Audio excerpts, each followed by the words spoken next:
Rural resources. Rural resources are the resources which are used for improving the quality of life and economic well-being of the people living in rural areas. Rural resources वो resources होते हैं जिन resources को utilise करते हुए rural areas के लोगों की life में इम्प्रूवमेंट आती है, बेटरमेंट आती है और उनके इकोनॉमिक वेल बीइंग होती है।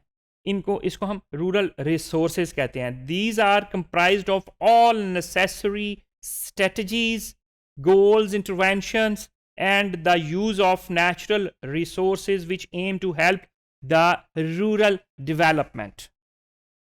अब रूरल रिसोर्सेज में कौन कौन सी चीज़ें होती हैं? रूरल रिसोर्सेज में लैंड सबसे ज़्यादा इम्पॉर्टेंट और सबसे बड़ा रिसोर्स जो है रूरल एरियाज़ में, या अगर आप कहें कि अर्बन एरियाज़ में भी लैंड जो है ये सबसे मेजर, सबसे बड़ा रिसोर्स कंसिडर किया जाता है। अब रूरल एरियाज़ में हम खासकर लैंड को मेजर रिसोर्स इस वजह से कहेंगे क्योंकि आपको पता है कि पाकिस्तान जो है highly dependent on agriculture sector.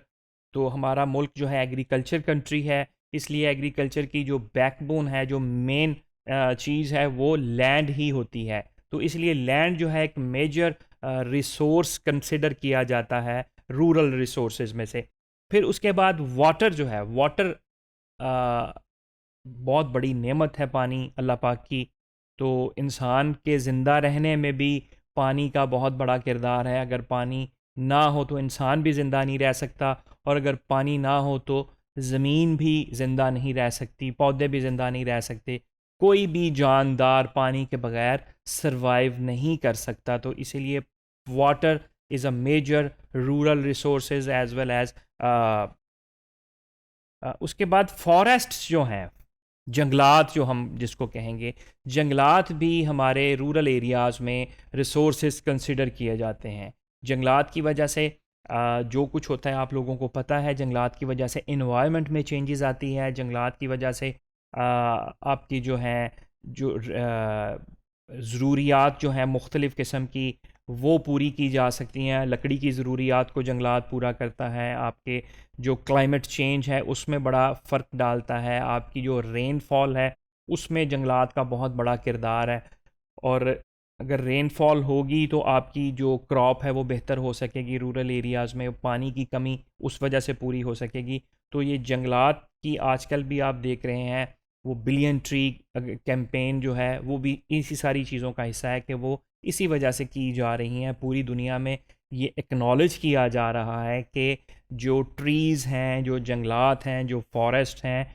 वो बहुत ही इम्पॉर्टेंट है हमारी ग्रोथ के लिए, हमारी डेवलपमेंट के लिए, ना सिर्फ एग्रीकल्चर सेक्टर की डेवलपमेंट के लिए, ओवरऑल क्लाइमेट चेंज के लिए, ह्यूमन हेल्थ के लिए, इंसानी ज़िंदगी के लिए बहुत इसका इम्पॉर्टेंट रोल है। उसके बाद नेचुरल फूड्स हैं, ये रूरल रिसोर्सेज में नेचुरल फूड भी बहुत अहम रूरल रिसोर्स है।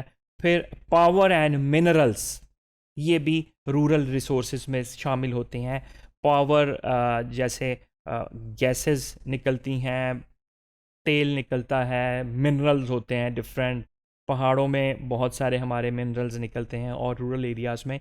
तो ये सारी चीज़ें जो हैं ये ज़्यादातर हमारे रूरल एरियाज़ में पाई जाती हैं, और इसको इसी वजह से हम रूरल रिसोर्सेज में इन चीज़ों को कंसिडर करते हैं। These rural natural resources contributing rural development and agriculture sector development in Pakistan.